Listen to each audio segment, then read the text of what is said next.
Hi, welcome back to Alicia K Lifestyle. My name is Alicia and I'm glad you're here. Let's make something pretty.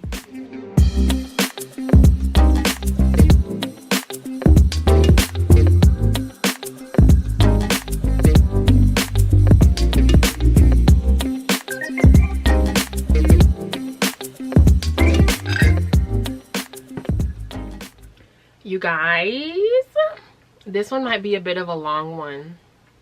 It might be, yeah. So today we're talking about the April monthly sewing project. But before we get into the talk through, I have to tell you guys what I'm wearing today, okay? So my headpiece, this is a do-rag, a crochet do-rag that I made in the color Natural. Don't you love it? Yeah, really cute. And this top I also made. This top was from my September monthly sewing project in 2021, but I made 6 different things that month. It wasn't number 1 and it wasn't number 6. I think it was number 5, somewhere up in there. But yeah, it just looks like this, and it has the back out. Woo! I'm trying, y'all. Hold on. Has the back out like that. If you didn't know, I crochet and I also sell these products in my Etsy shop. So I have a few more in this colorway, in this crochet do-rag on my Etsy shop. I'll put it in the description. And I have one of these in red. It's called the Janae top in red, but it has a few more inches to it. This one's really cropped. Okay. I also have on just my regular high-waist Levi's jeans. These hoops, if you watched my March monthly sewing project talk through video, you'll know all about these hoops. Y'all, these heavy. These are heavy. Anyway, this ring I got from Amazon. It's a B, letter B for my last name. And I have my bracelet from Inspiration Code, which I always wear. It says, "I know the plans I have for you," Jeremiah 29:11. And a simple gold bracelet that I got from a vintage store. Yeah, and that's what I'm wearing today. You guys ready to get into this April monthly sewing project? Let's talk about it. So if you watched my January talk through, my February talk through, and my March talk through, you know I have a tendency to have an idea of an outfit, but the execution be completely different. Somewhere in the middle I end up changing my mind about everything, and this April monthly sewing project was no different. I'm being true to myself. Okay, so I was scrolling through Instagram. You guys know I like to scroll, and I came across this picture. It was actually an ad, and I fell in love immediately with the pants. I was like, this is so cute. The outfit was really cute together, but the pants are what really drew me in. I thought it was styled well, very well, from, you know, the pants being really sparkly and kind of really special occasion pants, making it more casual with an oversized t-shirt. I thought that was, you know, brilliant, really cute. And some heels. Like, I saw this outfit and I was like, this is something I would wear. This is something I would wear. I wouldn't necessarily make the shirt because I wouldn't waste my time making a t-shirt. I just wouldn't. I just buy it. But I thought it was styled really well, and I looked at it and I said, yes, that is me. So t-shirt aside, I said I would love to make these pants for one of my sewing projects, and it just so happened that April was going to be the next month. So my journey began. You guys, when I say a journey, it was a journey. I looked on every website for some green sequins or glitter lace fabric. Y'all, it was hard. Eventually I made my way to Etsy and I found one design that I really liked, but the color was off. The color was a dark green. It was more of like a hunter green, but I really wanted a green similar to the color in the photo. And the reason for that is because the darker the color, the more evening wear it is, you know, especially because it's special occasion. We're not talking about some type of cotton or like linen or denim or whatever. We're talking about special occasion fabric. This lady in this picture is just walking around in the world with glitter lace green pants on. So it's not the most casual outfit in the world. But you know, when you are invited to an event and it's in the evening and it's formal, you usually lean towards darker colors. When you're invited to an event and it's during the daytime, you usually lean towards lighter colors. So these are pants that I don't, yeah, sure, maybe one day I'll wear them in the evening time, but they're meant to be worn just anytime. I am taking this special occasion fabric and I am styling as if it is casual everyday wear. So I'm not trying to go for a darker color. I need nothing too dark, nothing too light, because I don't want to end up looking like a fairy princess at a 5-year-old's birthday party either. I need a perfect medium middle point. So that's what I was looking for. So the design that I found on Etsy, that lace fabric, it was beautiful, but it was too dark. So eventually I did find the perfect fabric and it was on Etsy. You guys, it was the perfect design because some of the lace designs were too wide. So when I wore them as pants, you wouldn't be able to tell what it was. Some of the designs were too packed in and too close, and it just it wouldn't wear well as pants. But the design, it was perfect. You could tell what it is. It was beautiful. The lines went down like this. I know you have no idea what I'm talking about, but I can see it in my head. I can see it in my head. Anyway, the color was perfect. It was a perfect middle point between light and dark green, and it was a mix of sequins and glitter. But I was reading the reviews and the girls were saying that the glitter was not the kind that you just walk in and leave everywhere. You know, people can tell where you've been because you leave a trail of glitter. It wasn't like that. It was really well made, and now I know why it was so well made. You seen the thumbnail. You see I don't have on any glitter pants in the thumbnail. The April monthly sewing project, there's no glitter on those pants. Want to know why? Because they came with a beautiful price tag of $159 per yard. Stop. Do not rewind your television sets. What you heard me say was true. $159. Not pesos, not yen, not euros. Dollars. American dollars. Yeah, so let's have a moment of silence for the pants that I will never make in the foreseeable future.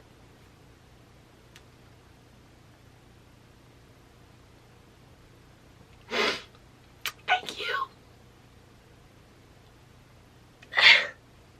Moving on, it was time for plan B, obviously. So while I was on Etsy and I was just scrolling, this same picture kept popping up in the right hand corner on the top row.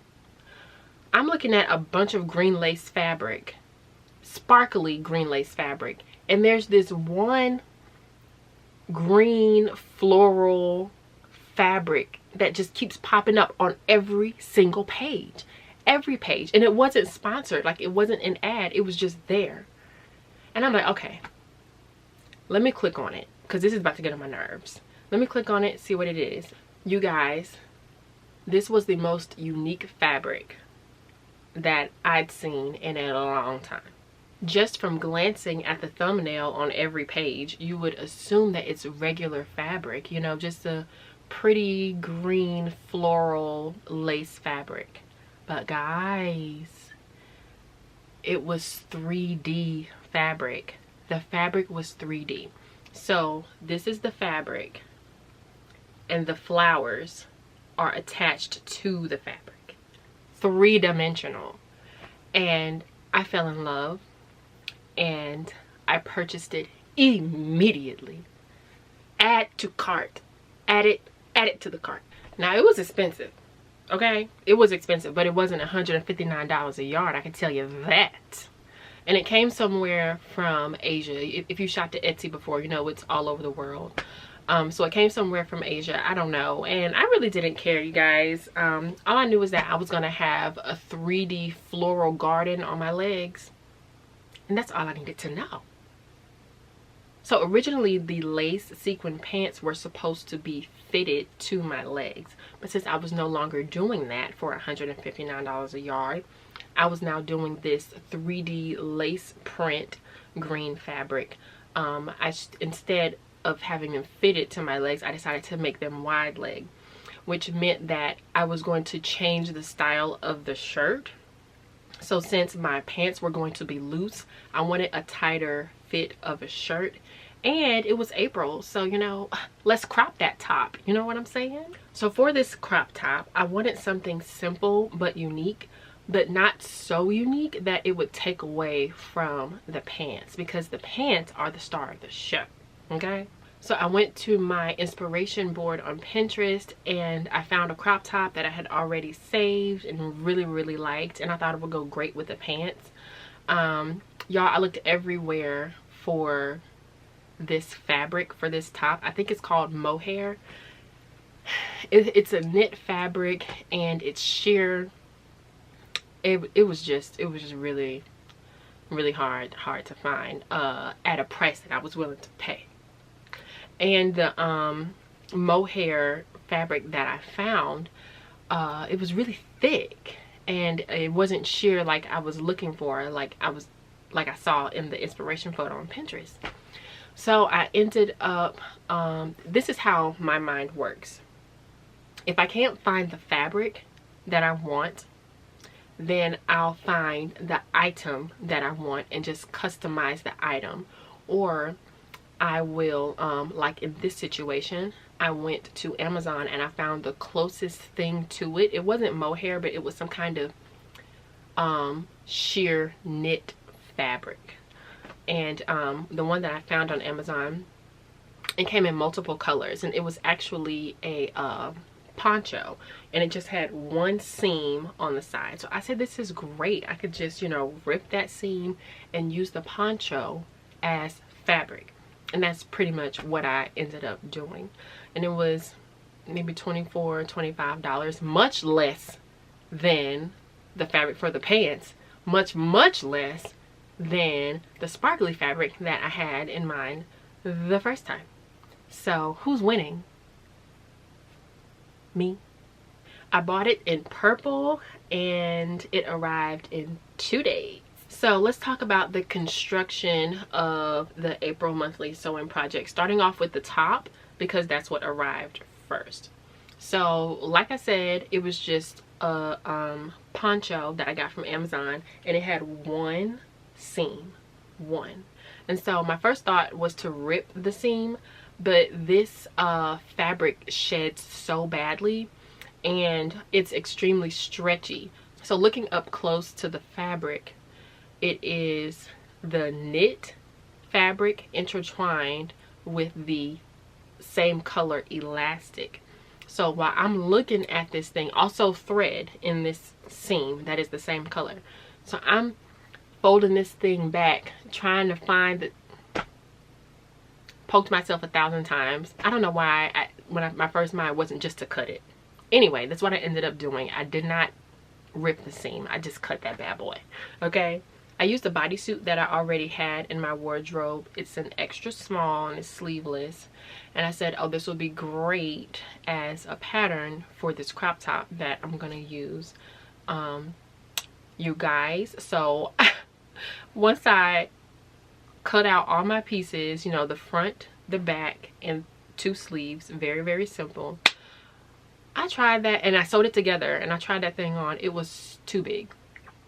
Even though I used an extra small as a pattern, it was still too big. I said, oh, this is stretchy.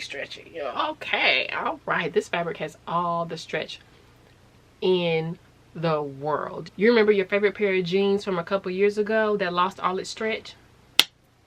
it's in this fabric.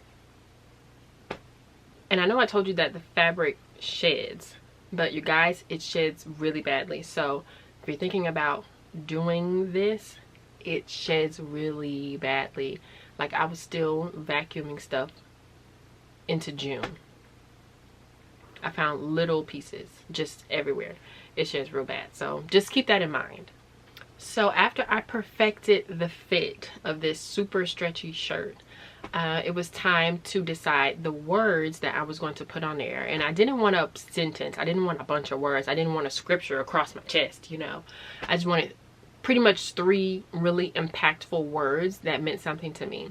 And the words that I chose were dream, create, inspire, which is pretty much my process. I dream about it, and then I create it, and then I share it with others, hoping that it will inspire them. So there's that. Now at this point, the question was, how am I going to get these words on this shirt? This isn't like screen print where you iron it on. This is not embroidery. How am I going to get these words on this shirt? The entire process was trial and error for about 4 or 5 hours, just trying to figure out what I'm going to do. I ended up doing what I did not want to do, what I thought I was going to have to do, because before I do anything, I think about all the steps that I'm going to have to do to decide how much time I'm going to need each day, because I have a job, you guys. Like, I have a job, okay? So I already thought about that, and I said, ooh, that'll be plan F. Because I'm going to have to get through try a whole bunch of other stuff before I get to that. Well, plan F became plan A. And this is how it happened. With my shirt on the styrofoam mannequin, I pinned the yarn in place to spell the word. Then I tightly hand stitched around the letters to secure the yarn to the fabric. And then I stitched around the ends several times to make sure that, you know, that's not coming loose, because that will be bad. It took 2.5 days for the words alone, but it was worth it. I don't remember why I chose purple yarn for the top, but it worked. The process of putting the words on the top, hand stitching the words onto the top, it wasn't bad.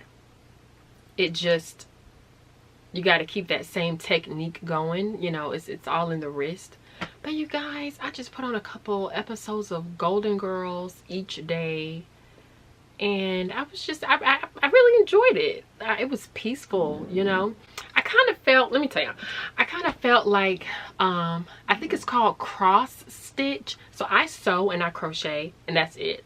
I don't knit, I don't crochet, cross stitch, I don't, what's the thing the things that hang from the wall, macrame. Like, I don't do, and I crochet and I sew. That's it. So when I was doing this hand stitching technique, I kind of felt, I think it's called cross stitch. You know, when they take a piece of fabric and they stretch it over the circle, and then they put the other circle on top to keep it in place, and they have some kind of pattern on top, and they go like this, and they pull it down from the bottom. I think that's called cross stitch. If it's not, then you know what I'm talking about. I'll probably put a picture up here, but that's what I felt like I was doing. I felt like a cross stitch girl. But anyway, I really did enjoy the process, which I didn't think I would, because like I said, it took 2.5 days. But it was enjoyable. Yeah. Now, once I tried it on, my plan was to wear covers to cover myself underneath the top. Immediately no. So I looked in my drawer, and I had a white cami that I hadn't worn in years, and I chopped that thing in half and hemmed it up, and that's what I ended up wearing, because immediately no. I needed something under that. Amen? Amen. Okay, now let's talk about the construction of the pants. Very simple, very easy. You guys, I feel like I say this all the time. Every time I make a pair of pants or shorts or capris, gauchos, or whatever, I use the same pattern that I've been using for years. because these pants had so much going on already. I didn't need to add anything else. I didn't add any pockets. Say what? No, I didn't add any pockets. And I didn't hem it because it's lace. I just left it like it was. But I did have to be sure that when I was sewing to move the 3D flowers out of the way so that they could remain 3-dimensional and not become 2-dimensional.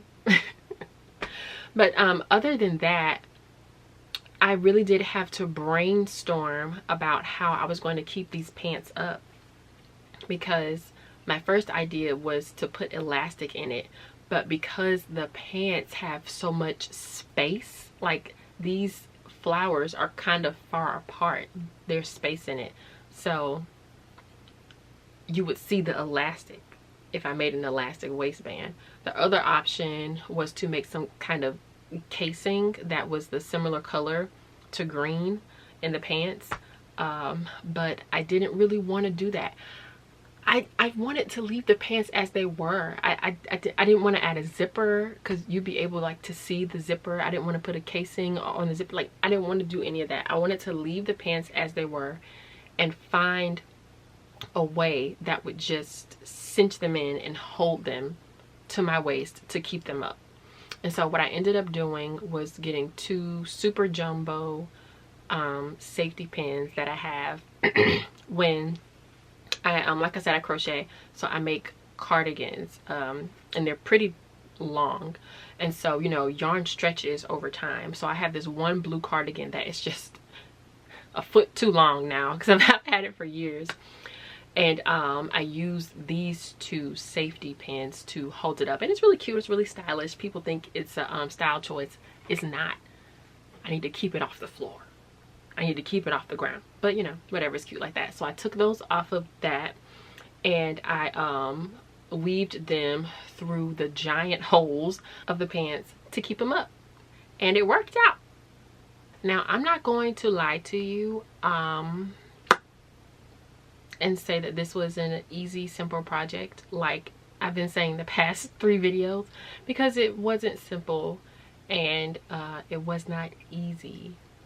But it was peaceful, and like I said in the beginning, the idea that I had, the inspiration photo, it didn't come out nothing like that, but to me it was so much better. I love wearing that top. I get compliments on it all the time. You guys, I mean, I love that top, mostly because of the Dream, Create, Inspire, but also because it's sheer, and I can wear it. So I live in Georgia, so I can wear it year round because it doesn't really get cold, like maybe a day or 2, but I can wear this shirt year round, you know. And I love the pants. It compliments on the pants all the time. People ask me if I can make them some of these pants, and I'm just like, I don't know about that. I don't know. But I'm so glad you guys stayed and listened to the background and the talk through part, because guys, this was really a it wasn't a challenge, but it was a learning curve, because I've never done anything like this before. But I'm so proud of myself. That's why I love these monthly sewing projects. I just learn so much about myself, about the different fabrics, about the different skills that I already have that you think sometimes you need to go to school to learn. But if you just really concentrate, like if you concentrate, you already know how to do it. It's just a puzzle. Like it's just a big puzzle. Just figure it out. Anyway, without further ado, please enjoy the April monthly sewing project, Garden of Dreams.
Now let's talk about the things that I've learned while making this project.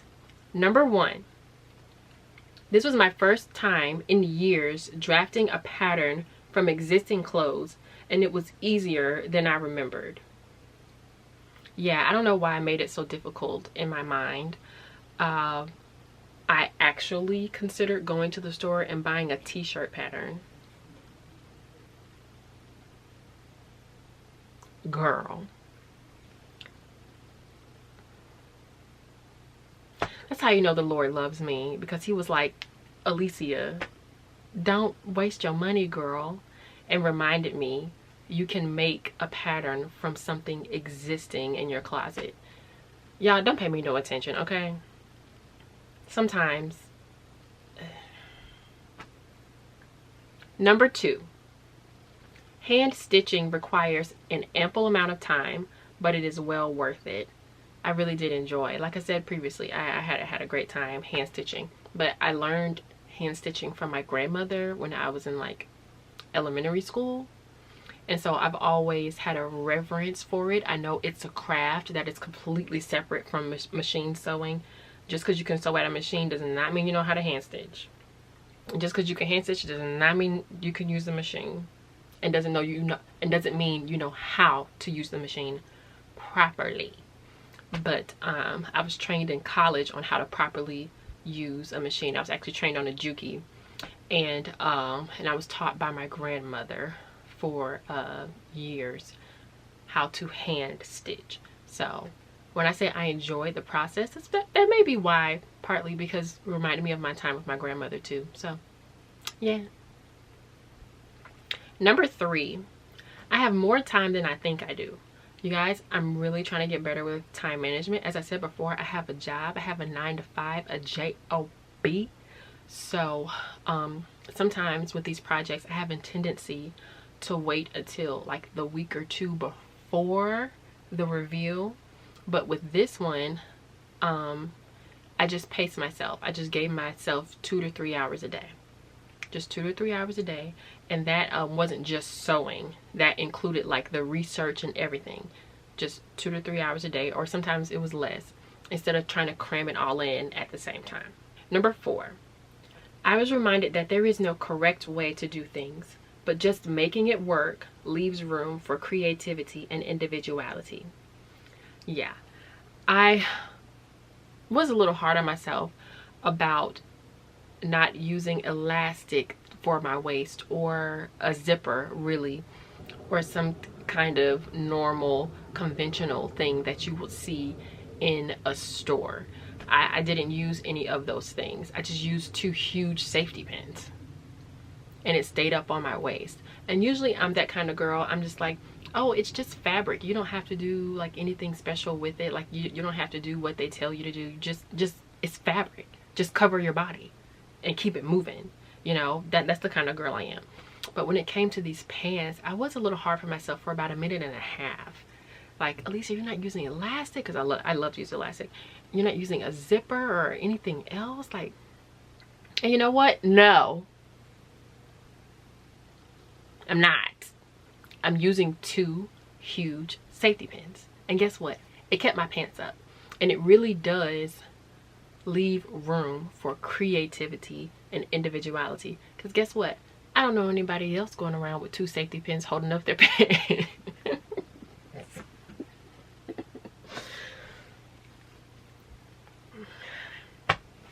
That didn't come out how I wanted it to sound, but y'all know what I mean.